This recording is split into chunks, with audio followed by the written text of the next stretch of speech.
Welcome, devotees. Welcome back to the daily readings of Srila Prabhupada's books. Hope all of you are safe and secure and well and happy in these difficult times. Today is Nishinga Chaturdashi, appearance day of Lord Nishingadev. Very special incarnation of Krishna, who appeared just for a short time, just long enough to kill Hiranyakashipu and to receive Prahlad Maharaja's prayers and to benedict Prahlad Maharaj. Very, very special because our previous acharyas talk about how there are 3 or 4 forms of the Lord which demonstrate the full potencies of the Lord. And Nishingadev surprisingly is one of them. Such a surprising form, half lion, half man, and coming as he did, there was just an interaction between Prahlad and him. He came just to save Prahlad Maharaj. But his influence is very famous, very powerful, saved the universe, saved his pure devotee. So it's a very special day, and Srila Prabhupada invoked the mercy and protection of Lord Nishingadev in our morning program. We sing that prayer at least twice a day, every day. And he appeared to Chankazi, threatened him in the beginning of the Sankirtan movement, Lord Chaitanya, and he became transformed out of fear of Lord Nishingadev. Lord Nishingadev came to him in a dream, sat on the chest of the Chankazi, and then put his nails across the chest and left marks. So when Lord Chaitanya came famously with his civil disobedience kirtan march to the Chankazi's house, then he was terrified actually, and finally he admitted to Lord Chaitanya that he had had that dream, and he showed the marks. And so Lord Nishingadev is very special to us, the Sankirtan movement, to protect the movement, the devotees who are preaching. So I've been speaking very intensely for the last 2-3 days. I've been put on the revision review panel of the BBT. It's a big service for me, and I've had to be talking a lot and reading a lot, and very intense service. So you forgive my voice tonight. It isn't so loud and resonant as it usually is. But here we are, locked down in our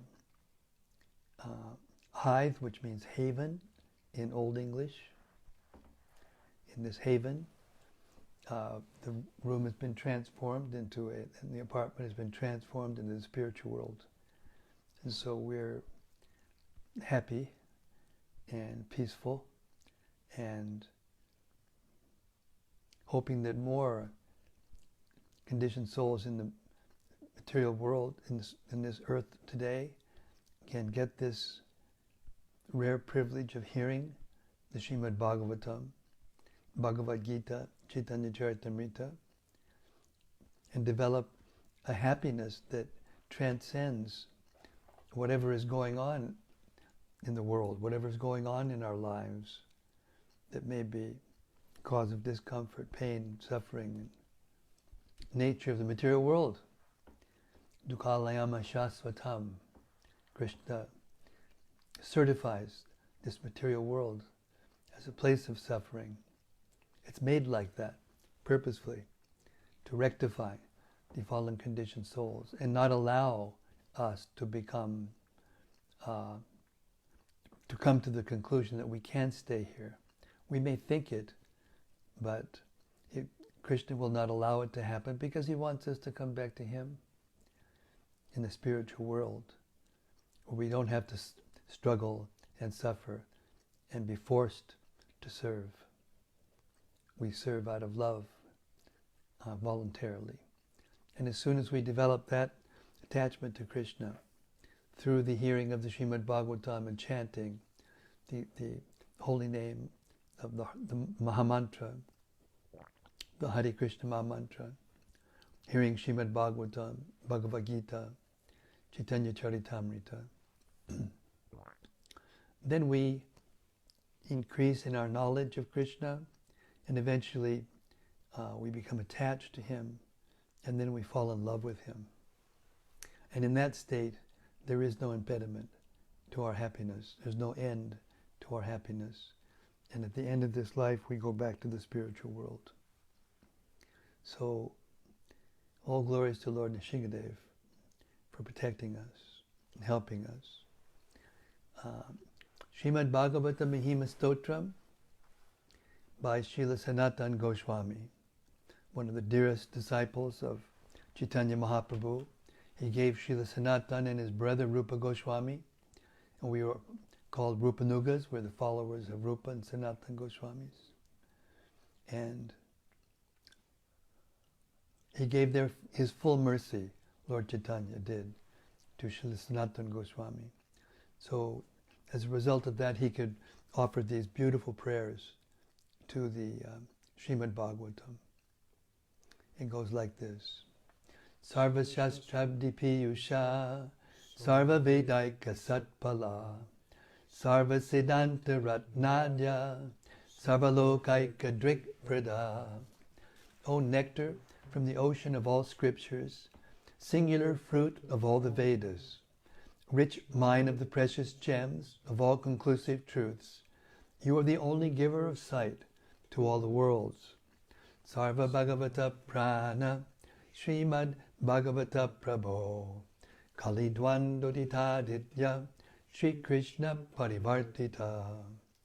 O life air of all the Supreme Lord's devotees, O Master, Srimad Bhagavatam, you are the sun risen in the darkness of Kali. You are the exact image of Sri Krishna. Paramananda Pataya, Prema Varshak Shadayate, Sarvada Sarvasevyaya, Sri Krishnaya Namostume. I bow down to you, who are supremely blissful to read. Your every syllable pours down a flood of prema.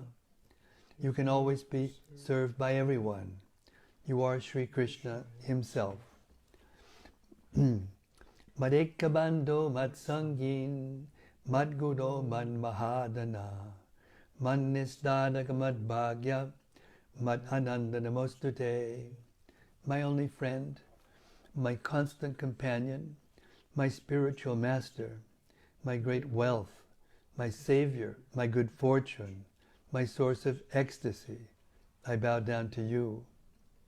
Asadu sadutadayin atini chochatakara hanamuncha gadachin mam premna rit kantayospura. O bestower of saintliness to the unsaintly, O exalter of the most fallen, please never leave me. Always appear in my heart and my voice with pure love. Om Namo Bhagavate Vasudevaya. Om Namo Bhagavate Vasudevaya. Om Namo Bhagavate Vasudevaya. So, we've reached the 5th chapter of the 5th canto. It's a very short chapter, but it's very intense. This is the chapter in which Sukadeva Goswami gives his final instructions to Maharaja Pariksit. In this chapter, Sri Sukadeva Goswami briefly instructs King Pariksit on the absolute truth, thus dispelling his fear of death from the snake bird Takshaka. Sukadeva Goswami states that in the Srimad Bhagavatam, he has repeatedly chanted the glories of the Supreme Soul, Lord Sri Hari, from whose satisfaction Brahma takes birth and from whose anger Rudra is born. The idea, I will die, is simply the mentality of animals, because the soul does not undergo the bodily phases of previous non-existence, birth, existence, and death. When the body's subtle mental covering is destroyed by transcendental knowledge, the soul within the body again exhibits its original identity. Just as the temporal existence of a lamp comes about by the combination of oil, vessel, wick, and fire, the material body comes about by the amalgamation of the three modes of nature.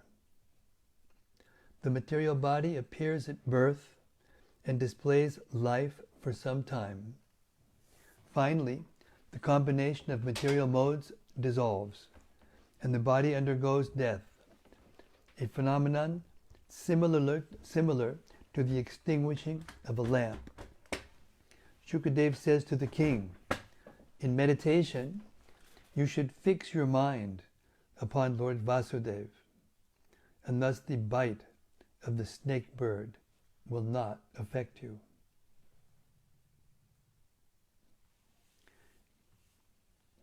In the Gita, Krishna says in the very beginning of the Gita, Dehino sminyata dehe komaram yovanam jada datadi hantara praptir dhiras tatra namuyati. That when a person is actually Krishna conscious at the time of death, which is merely the change of the body, the soul goes from one body to another, or in its original spiritual form, goes back to Godhead, if he's fully Krishna conscious.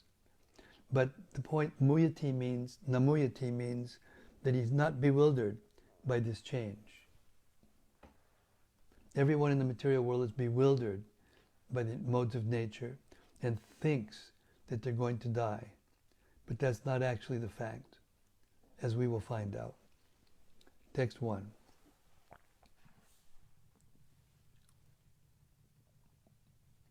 Sukadeva Goswami said, this Srimad Bhagavatam has elaborately described in various narrations the Supreme Soul of all that be, the personality of Godhead, Hari, from whose satisfaction Brahma is born, and from whose anger Rudra takes birth. Purport. Srila Vishwanath Chakravarti Thakur has given a very elaborate summary of Srimad Bhagavatam in his commentary on this verse. The essence of the great Acharya's statement is that unconditional loving surrender to the Supreme Lord Krishna, as described by Sukadeva Goswami, is the highest perfection of life. The exclusive purpose of Srimad Bhagavatam is to convince the conditioned soul to execute such surrender to the Lord and to go back home, back to Godhead. Text 2. O King, give up the animalistic mentality of thinking, I am going to die. Unlike the body, you have not taken birth. There was not a time in the past when you did not exist and you were not about to be destroyed.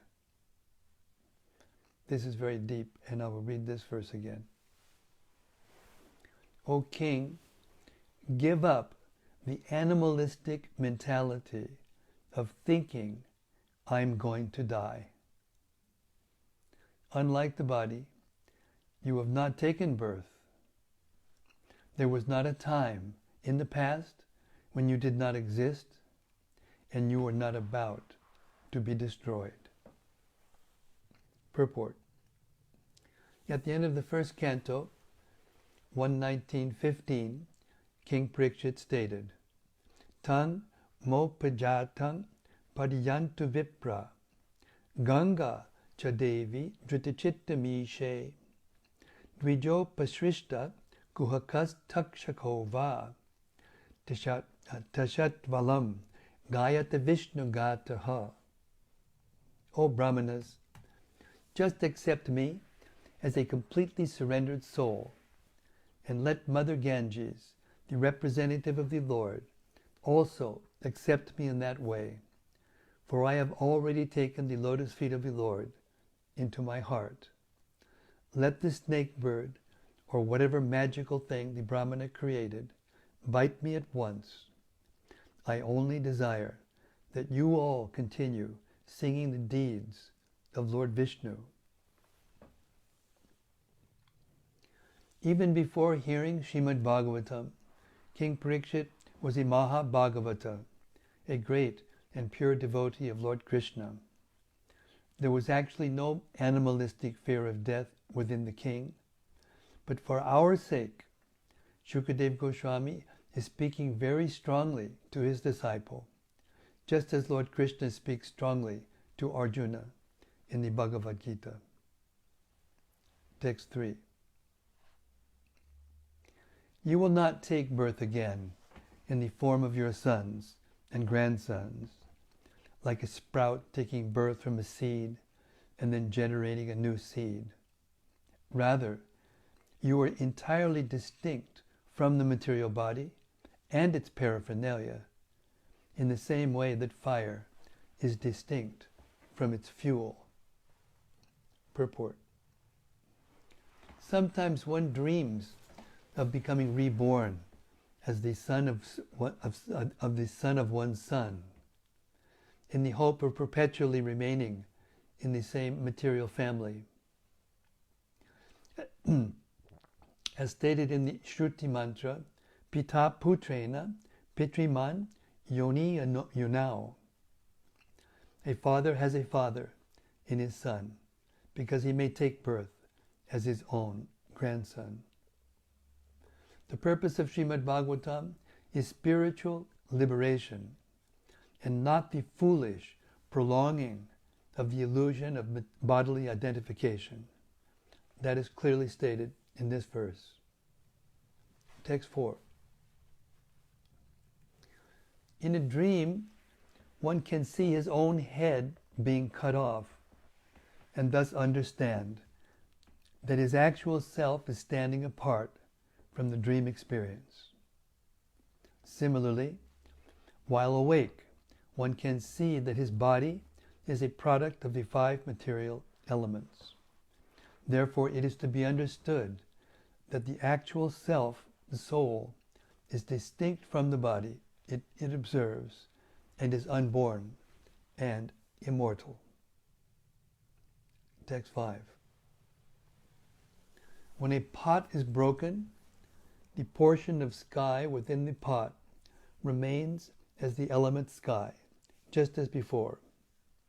In the same way, when the gross and subtle bodies die, the living entity within resumes his spiritual identity. Text 6. The material bodies, qualities, and activities of the spirit soul are created by the material mind. That mind is itself created by the illusory potency of the Supreme Lord, and thus the soul assumes material existence. Text 7. A lamp functions as such only by the combination of its fuel, vessel, wick, and fire. Similarly, material life, based on the soul's identification with the body, is developed and destroyed by the workings of material goodness, passion, and ignorance, which are the constituent elements of the body. Text 8. The soul within the body is self-luminous, and is separate from the visible gross body and invisible subtle body. It remains as the fixed basis of changing bodily existence, just as the ethereal sky is the unchanging background of material transformation. Therefore, the soul is endless and without material comparison. Text 9. My dear King, by constantly meditating upon the Supreme Lord, Vasudeva, and by applying clear and logical intelligence, you should carefully consider your true self and how it is situated within the body. Text 10. The snake bird Takshaka, excuse me. The snake bird Takshaka, sent by the curse of the Brahmana, will not burn your true self. The agents of death will never burn such a master of the self as you, for you have already conquered all dangers on your path back to Godhead. Purport. Real death is the covering of one's eternal Krishna consciousness. For the soul, material illusion is just like death. But Pariksit Maharaj had already destroyed all those dangers that threaten one's spiritual life, such as lust, envy, and fear. Sukadeva Gosvami here congratulates the great saintly king, who, as a pure devotee of Lord Krishna, homeward bound to the spiritual sky, was far beyond the reach of death. Text 11 and 12.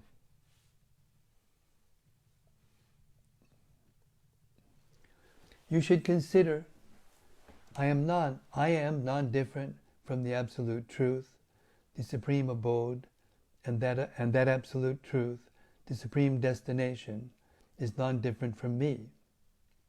Thus, resigning yourself to the Supreme Soul, who is free from all material misidentifications, you will not even notice the snake bird Takshaka when he approaches with his poison-filled fangs and bites your foot. Nor will you see your dying body or the material world around you, because you will have realized yourself to be separate from them.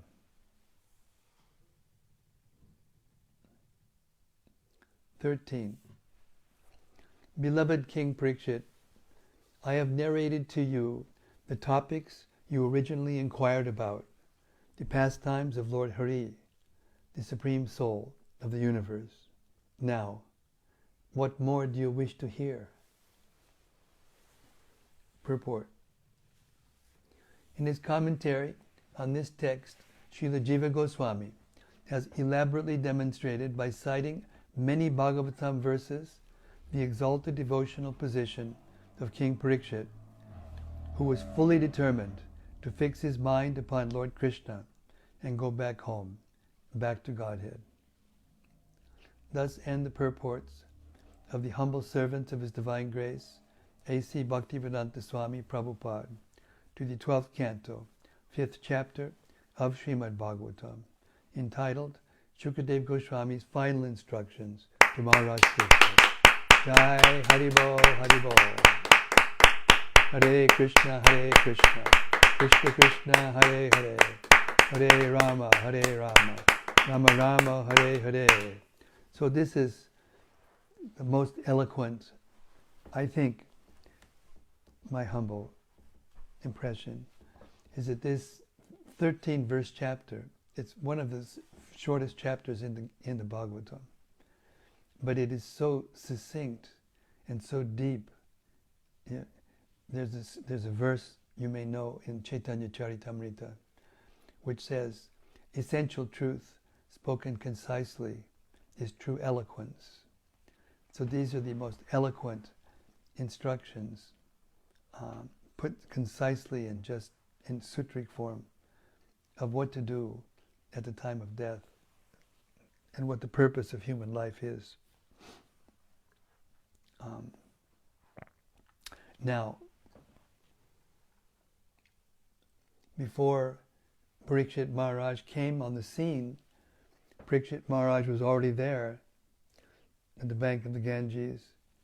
And so many great liberated souls, rishis, demigods, acharyas of all types came from all over the universe to be here, to be with Maharaj Pariksit at this time. And we heard the verse that in the first purport, we heard the verse that he recited to them, that he doesn't mind. He's a liberated soul already. He doesn't mind. Let the snake bird bite me. It doesn't make any difference. But I just pray that you all will continue to hear the Srimad Bhagavatam, because a person who is fully Krishna conscious, his mind is absorbed in the thoughts of doing good to others. And therefore he has achieved real peace, and he will not be disturbed at the time of death. There was discussion going on between Pariksit Maharaj and all the different rishis and sages and great personalities who had gathered him to see him off. But they couldn't decide on what the best thing was to do. But when Sukadeva Goswami arrived, they all simultaneously, without consulting with one another, just bowed down to him and put him on the seat to speak to Maharaj Pariksit, because he knew the goal of life, the absolute goal of life. So now let's go on to the next chapter. Chapter 6, Maharaj Pariksit passes away. And again, I apologize for my voice.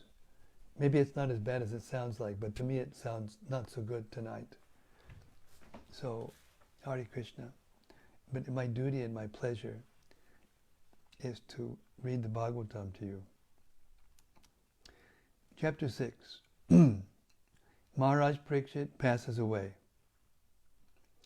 This chapter describes Maharaj Parikshit's attainment of liberation, Maharaj Janamajaya's performance of sacrifice for killing all snakes, the origin of the Vedas, and Srila Vedavyasa's dividing of the Vedic literature. After hearing the words of Sukadeva Goswami, of Sri Sukadeva, Maharaj Pariksit stated that by having listened to the Bhagavatam, which is the compendium of the Puranas, and which is full of the nectarian pastimes of the Supreme Personality of Godhead, Lord Uttama Shloka, Pariksit had attained the transcendental position of fearlessness and oneness with the Supreme. His ignorance had been dispelled, and by the mercy of Sri Sukadeva, he had gained sight of the supremely auspicious personal form of God, namely the personality of Godhead, Sri Hari. As a result, he had cast aside all fear of death. Sri Pariksit Maharaj then begged Sukadeva Goswami to permit him to fix his heart upon the lotus feet of Lord Hari and give up his life.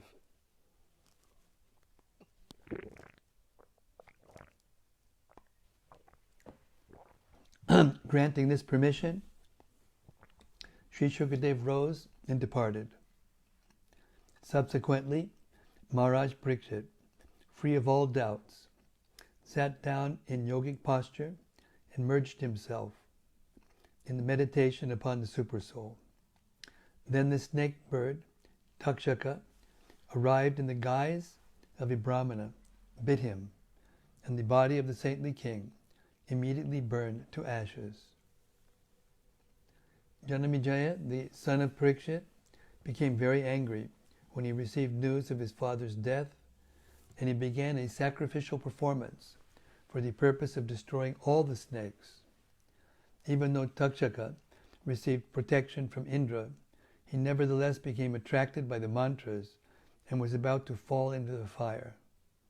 Seeing this, Brihaspati, the son of Angira Rishi, came and advised Maharaj Pariksit, or Janamejaya, that Takshaka could not be killed because he had drunk the nectar of the demigods. Furthermore, Brihaspati said that all living entities must enjoy the fruits of their past activities. Therefore the king should give up this sacrifice. Janamejaya was thus convinced by the words of Brihaspati and stopped his sacrifice. Thereafter, Sutta Goswami, in response to questions from Sri Shaunaka, described the divisions of the Vedas. From the heart of the topmost demigod, Brahma, came the subtle transcendental vibration, and from this subtle vibration arose the syllable Om, greatly potent and self-luminous.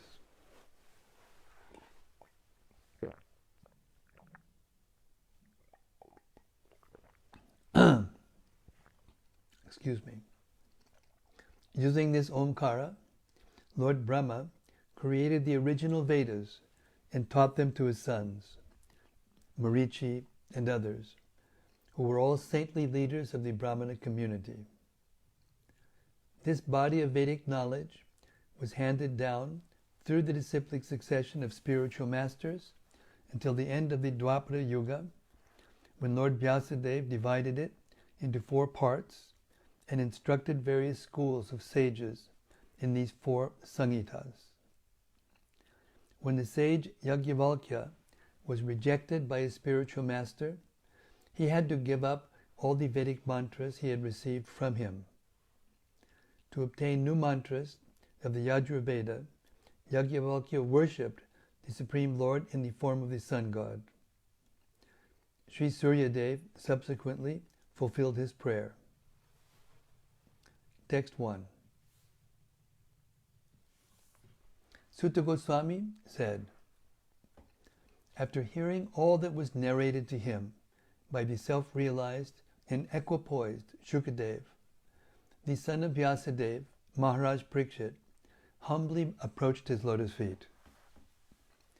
Bowing his head down upon the sage's feet, the king, who had lived his entire life under the protection of Lord Vishnu, folded his hands in supplication and spoke as follows. Purport. According to Srila Vishwanath Chakravarti Thakur, some of the sages present while Sukadeva was instructing King Pariksit were impersonalist philosophers. Thus the word samena indicates that in the previous chapter, Sukadeva Goswami had spoken the philosophy of self-realization in a way pleasing to such intellectual yogis. That's why, he told him to meditate and become one with the Supreme. Text 2. Pariksit Maharaj said, I have now achieved the purpose of my life because a great and merciful soul like you has shown such kindness to me. You have personally spoken to me this narration of the Supreme Personality of Godhead Hari, who is without beginning or end. Text 3. I do not consider it at all amazing that great souls such as yourself, whose minds are always absorbed in the infallible personality of Godhead, show mercy to the foolish conditioned souls, tormented as we are by the problems of material life. Text 4. I have heard from you this Srimad Bhagavatam, which is the perfect summary of all the Puranas, and which perfectly describes the Supreme Lord, Uttama Shloka. My Lord, I now have no fear of Takshaka or any other living being, or even of repeated deaths, because I have absorbed myself in that purely spiritual absolute truth which you have revealed and which destroys all fear. Text 6. O Brahmana, please give me permission to resign my speech and the functions of all my senses unto Lord Adhokshaja. allow me to absorb my mind, purified of lusty desires, within him, and to thus give up my life. Purport. Sukadeva Goswami asked King Pariksit, "What more do you wish to hear?" Now the king replies that he has perfectly understood the message of Srimad Bhagavatam and that he is ready, without further discussion, to go back home, back to Godhead. Text 7. You have revealed to me that which is most auspicious, the supreme personal feature of the Lord. I am now fixed in knowledge and self-realization, and my ignorance has been eradicated. Text 8. Sukadeva Goswami said, Sutta Goswami said, thus requested, the saintly son of Srila Vyasadeva gave his permission to King Pariksit. Then, after being worshipped by the king and all the sages present, Sukadeva departed from that place. Maharaja Pariksit then sat down on the bank of the Ganges, upon a seat made of darba grass with the tips of its stalks facing east, and turned himself toward the north. Having attained the perfection of yoga, he experienced full self-realization and was free of material attachment and doubt. The saintly king settled his mind within his spiritual self by pure intelligence and proceeded to meditate upon the Supreme Absolute Truth.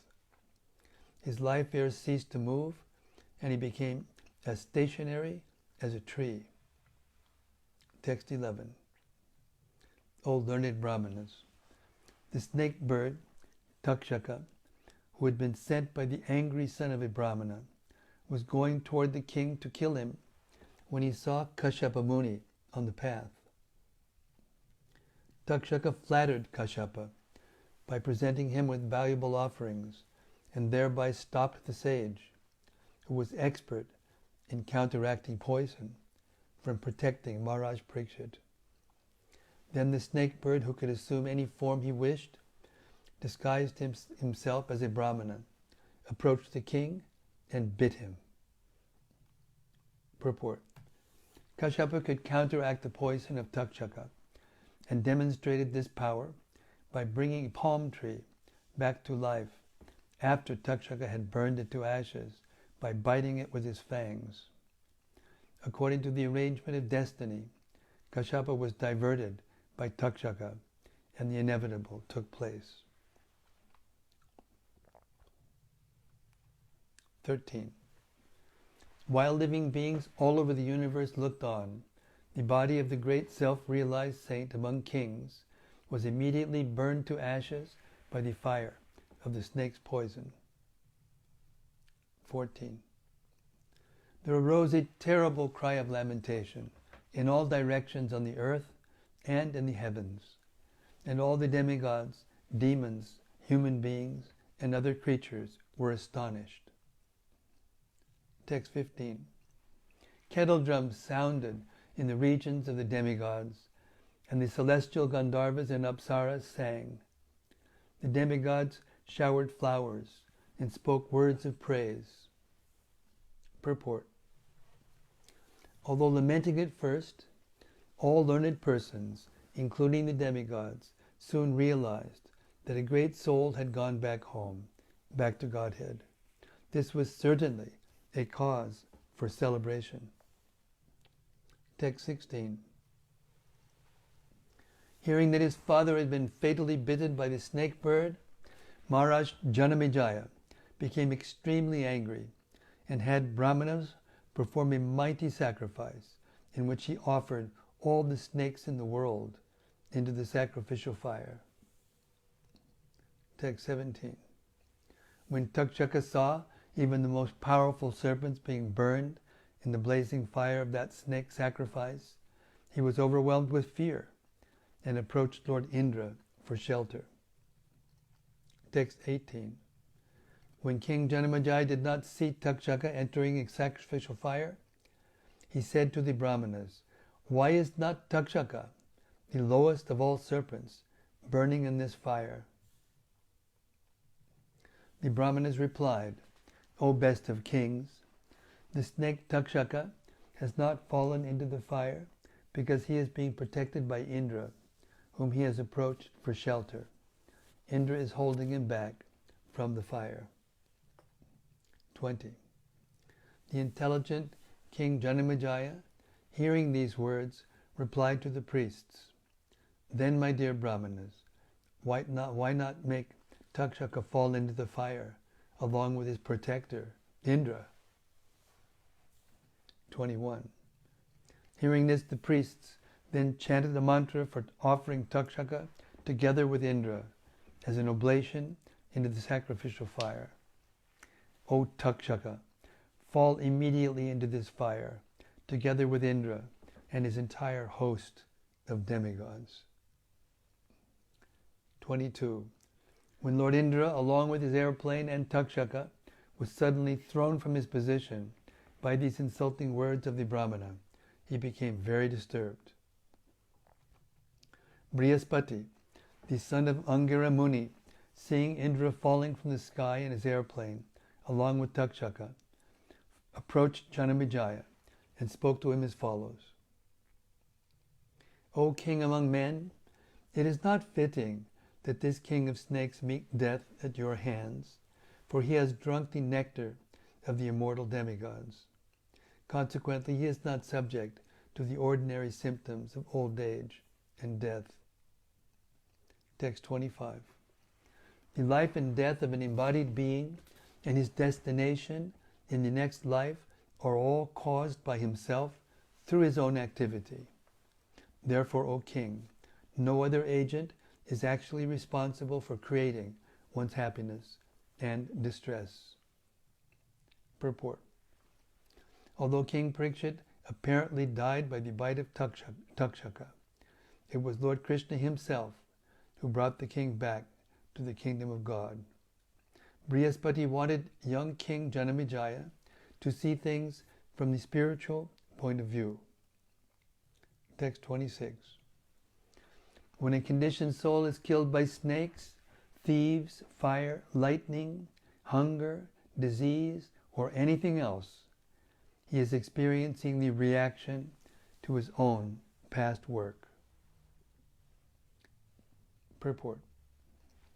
According to Srila Vishwanath Chakrabarti Thakur, King Pariksit obviously was not suffering the reaction of past karma. As a great devotee, he was personally brought back home, back to Godhead by the Lord. 27. Therefore, my dear king, please stop this sacrificial performance, which was initiated with the intent of doing harm to others. Many innocent snakes have already been burned to death. Indeed, all persons must suffer the unforeseen consequences of their past activities. Purport.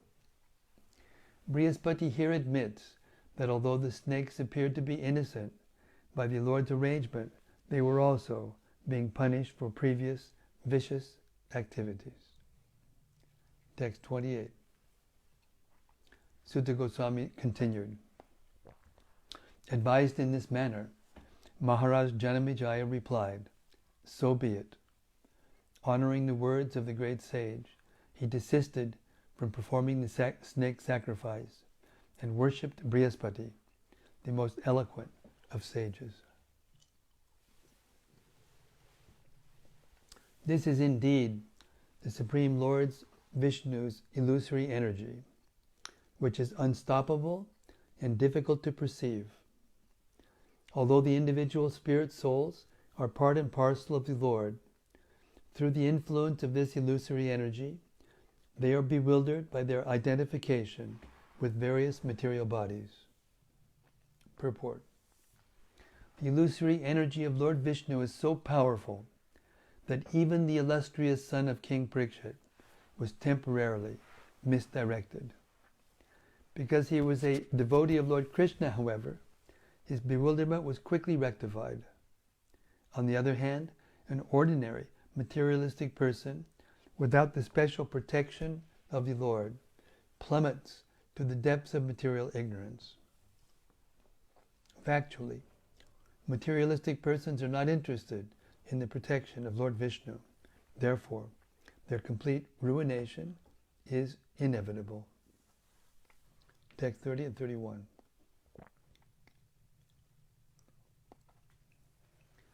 But there exists a supreme reality in which the illusory energy cannot fearlessly dominate, thinking, I can control this person because he is deceitful. In that highest reality, there are no illusory, argumentative philosophies. Rather, there is the true the true students of spiritual science, constantly engaged in authorized spiritual investigation. I'll read this again. This is very, very important. Is my voice all right? But there exists a supreme reality in which the illusory energy cannot fearlessly dominate, thinking, I can control this person because he is deceitful.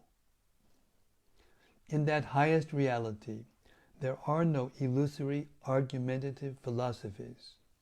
Rather, there the true students of spiritual science constantly engage in authorized spiritual investigation.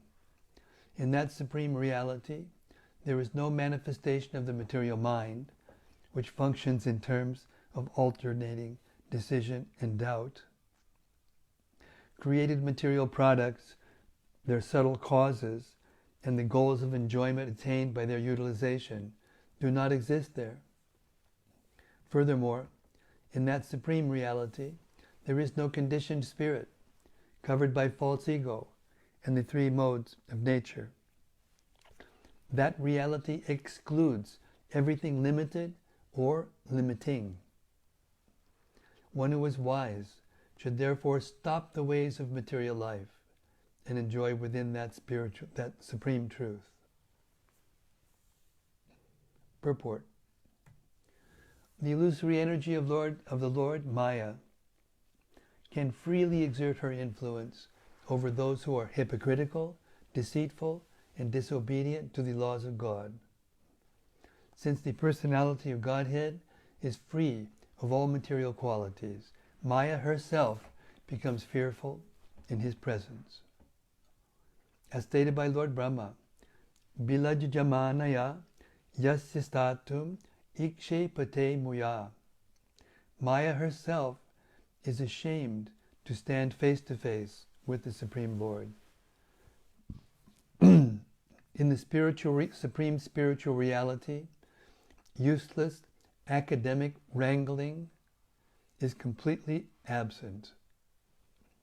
As stated in Srimad Bhagavatam 6.4.31, Yat chaktayo vadatam vadinam vai vivada sangvada bhavo bhavanti kurvanti chaisham mahor atma moham tasmai namo nantagunaya bhumne.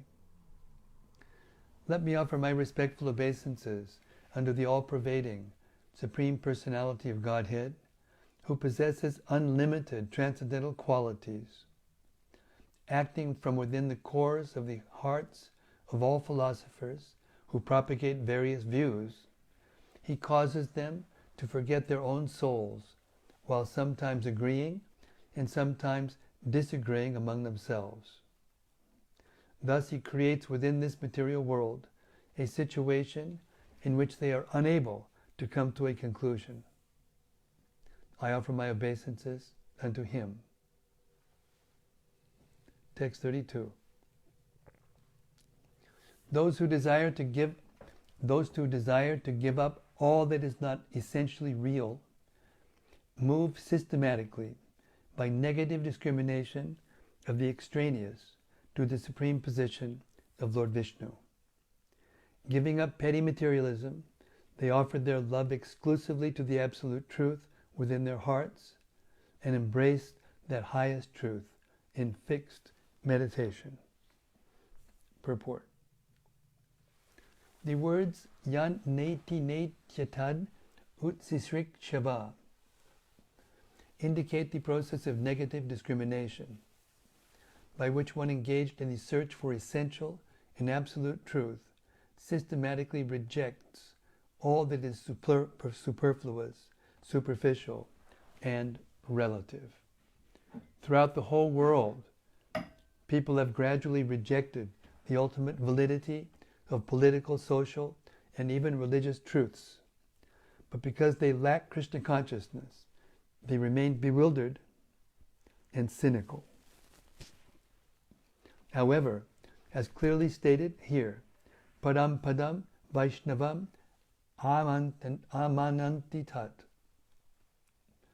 Those who actually desire perfect knowledge must not only reject the non-essential, but also must ultimately understand the essential spiritual reality called Param Padam Vaishnavam, the supreme destination, the abode of Lord Vishnu. Padam indicates both the status and the abode of the Supreme Personality of Godhead, which can be understood only by those who give up petty materialism and adopt the position of Ananya Sauridam, exclusive love for the Lord. Such exclusive love is not narrow-minded or sectarian, because all living entities, being within the Lord, are automatically served when one directly serves the Supreme Entity. This process of rendering the highest service to the Lord and to all living entities constitutes the science of Krishna consciousness, which is taught throughout Srimad Bhagavatam, text 33.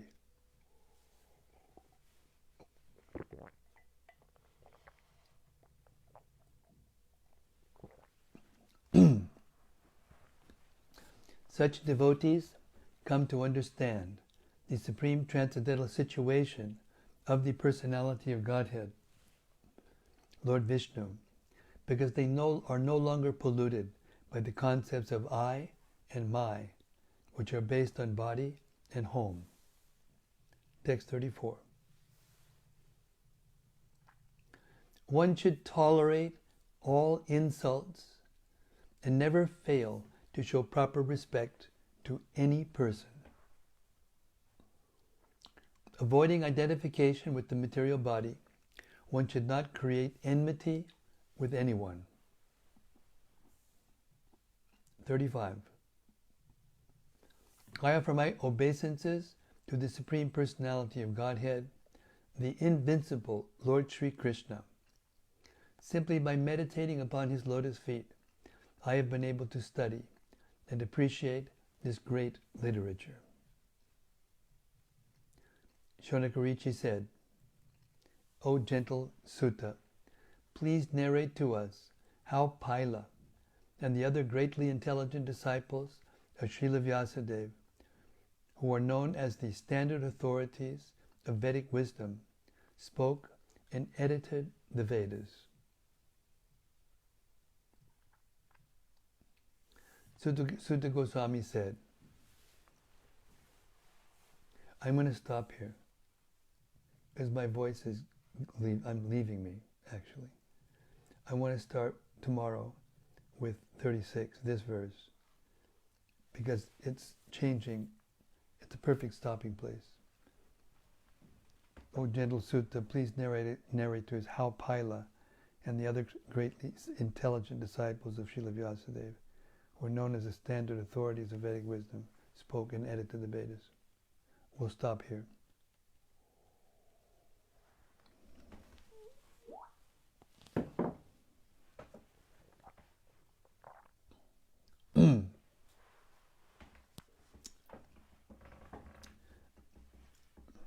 All glories to the Srimad Bhagavatam. All glories to Maharaja Pariksit. All glories to Sukadeva Goswami. All glories to Sutta Goswami. All glories to Shaunaka Rishi. All glories to all the sages of Naimisharanya. All glories to Sri Chaitanya Mahaprabhu and all his sincere followers. who are now distributing this nectar, Srimad Bhagavatam, all over the world. And all glories to those who are listening and learning the absolute truth, preparing themselves to go back to Godhead. Hare Krishna. Are there any comments or?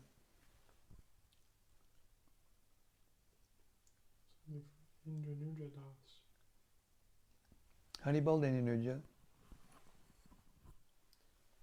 Says, Happy Nrsimha Chaturdashi from all devotees in Japan. Could you give any updates on your audio recordings? We look forward to hear them soon. Well, I finished the recording of the Chaitanya Charitamrita. There are still some dub-ins that have to be done, and that will have to wait until I get back to Houston.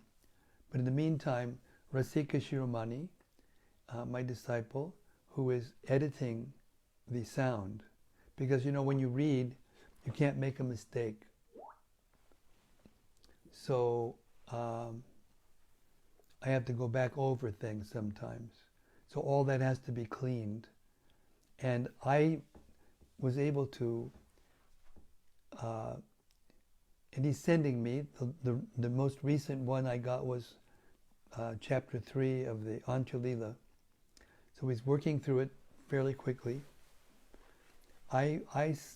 Because I'm going to be here now until probably January.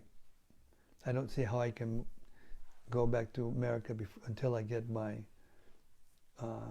scheduled surgeries completed, and I need them very much.